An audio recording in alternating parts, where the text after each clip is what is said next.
It is April 17th, and here is a construction update of Downtown Disney. We're on the west end here. Now I'll kind of walk you over this way.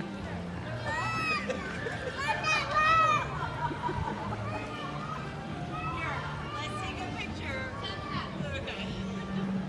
There's still scrims also right here by the Star Wars Trading Post.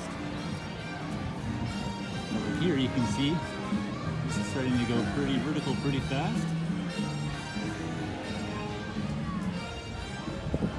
For reference, there's the Pixar Place Hotel over there.